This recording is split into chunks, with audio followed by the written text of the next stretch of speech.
Hi, my name is Beth Cleggett, and I'm a woman in long-term recovery from substance abuse disorder. I'm also the director at Lakeshore Retreat here in Wakefield, Massachusetts. And it's an honor and a privilege that I get to work with the women and men that come in here to start their journey in recovery. My journey out there was extremely long and very painful. I was raised in a really good home. My parents are still married over 50 years. I have 3 siblings.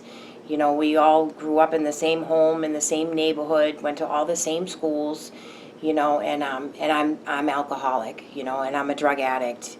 And, when I was experimenting when I was younger with my siblings and like my neighborhood friends, I had no idea that I reacted differently than they did when I put a substance in my body. And my illness progressed over the years until I finally the consequences started getting really bad. And I've been to many detoxes, a lot of holdings, halfway houses, sober houses, trying to get better from this, trying to recover. I could always stop. I would go to detox, and then I would go on to the next phase, and eventually I would always end up picking up, and I never knew why. I never knew if it was going to be 2 days, 2 weeks, 2 months. I know I made it over a year a couple of times, and I never understood why I would keep going back to picking up that first one. Like I said, the consequences started getting really great, and I was hurting a lot of people. At one point in my life, my 2 youngest children had been taken away from me by DSS, and I was being ordered to get into programs to stay clean, and I also started getting into some trouble with the law, because that comes along with the things that I was doing, so the criminal courts are ordering me to get and stay clean.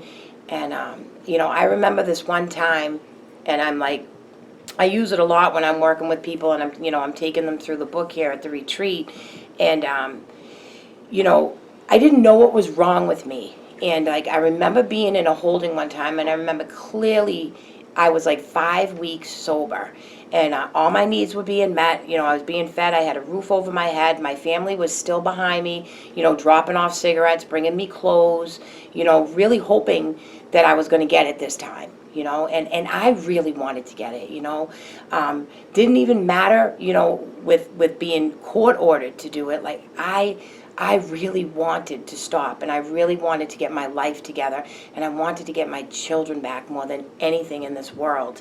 And like I said, 5 weeks sober. I don't know why I remember this, but I remember, being in this facility and getting up, and we had a morning meeting at 9 a.m., and they went around the room. We read a daily reflection, and then people could comment. And I remember raising my hand and being like, I'm Beth, I'm an alcoholic, and I'm like, I want to drink, I want to get high so bad right now, but I so don't want to get high. And like, people were like shaking their head, like they identified with me, like they understood. And like, afterwards, people would come up to me and they were like, Beth, you know what I mean, good job, you're talking about your feelings. Another kid I remember saying to me, like, if I see you trying to leave here, I'm going to tackle you. And that was 9 o'clock in the morning. And then at 11:30, a couple of hours later, they announced it was time for lunch. And everybody went filing into the cafeteria, and I walked right out the front door. And I was gone. And I had every reason not to. Like, my kids had been taken. We were working on reunification. I was facing 6 months in jail, and I walked out anyway, and I thought I was the worst person in the world for the longest time. I thought I was the worst mother, because, like, who does that, and then finally, after going to all these places, I finally landed somewhere where they explained to me what my problem was. I had been going to meetings in all these places all these times, but I landed in this place, and like, they sat me down, and this woman like explained to me exactly, like I said, what my problem was. She said, Beth, you're suffering from like this threefold illness, which is your body, mind, and spirit. And she explained to me that I have an allergy of my body. That once I put one substance in me, it just sets off this allergic reaction inside where I automatically want another one. and once I put it in, I can't stop, and I got that, like, that made sense to me, because that my experience shows that every single time I would pick up, like, I would go until, like, I was stopped by the police, or I ended up in a hospital, or I was able to get to detox on my own. And then, so I got that part, and then she explained to me about my mind, and that's what really got me. And she explained that I suffer from what's called a mental obsession. And what happens is, once I stop, like, you take the alcohol and drugs out of my system, right? And I have nothing in me, like, inside I start to become restless. I start to become irritable and discontent. And what that looks like for me is, like, I can't sit still. Or I'd be in a halfway house and I'd be like, all right, I'm going to get up and I'm going to go to this meeting at 7. And then I'm going to do this till noon. And I'll make sure I hit this meeting tonight. And, like, I'd be busy. Or I might go the opposite way, like, and I just want to lay in bed all day. I don't want to do anything. I don't even want to face the world. Or, and that would be, like, the discontent part. And, like, irritable. My family might feel like they have to walk on eggshells around me, because they'd be like, okay, Beth's 30 days sober. I don't want to say anything to set her off. And, I'm not knowing that, like, this is my problem all these times. And she's explaining this to me. And she said, so Beth, when the thought comes, because you are an alcoholic, you are a drug addict, like, the thought is going to come. And she's like, you have no defense. Like, if you're feeling that way inside, you can only hold on for so long before you're going to need relief. And that made sense to me, and it would be like, you could call it the angel and the devil or whatever that goes on in my head. But, like, like, I would believe the lie my own brain told me every single time, and then I'd be gone. And she explained that to me.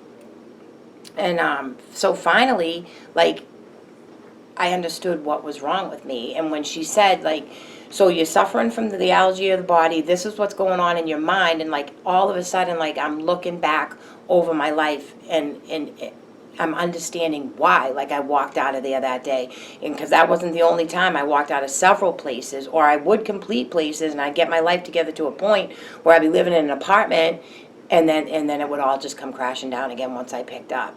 And so she explained, she's like, this is full immersion into the 12 steps as they're laid out, in the big book of Alcoholics Anonymous. And, like, she shared a lot of her experience with me as she was explaining this. And so I could tell that she had been where I had been. She had felt the same way I had felt. Yet there she was in front of me, and she was calm, and she was, like, peaceful. And, like, that's all I wanted, And she said she got that way by going through these 12 steps. And, like, she had this awakening where, like, she no longer suffers from that mental obsession. Like, that restlessness inside is gone.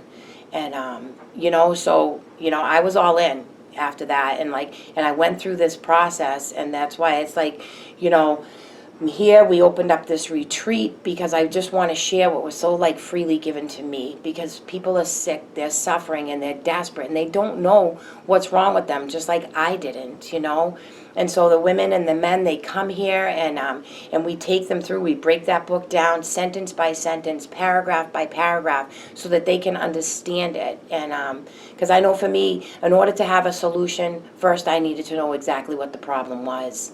And so we explain all of that to them, and then they get busy here, writing their 4th step, and then they read their 5th step. And our men, we have a phase 2 house in Quincy where they move on from here after they've, completed steps 1 through 7, and they'll go there and they'll work on steps 8 through 12. And here at the retreat, we have a separate area for women for phase 2, where a lot of our women stay on here and they continue in the process. They continue steps 8 through 12, and they do this together. Like, they make their list of people that they've harmed. They start going out to make amends together. No one's alone.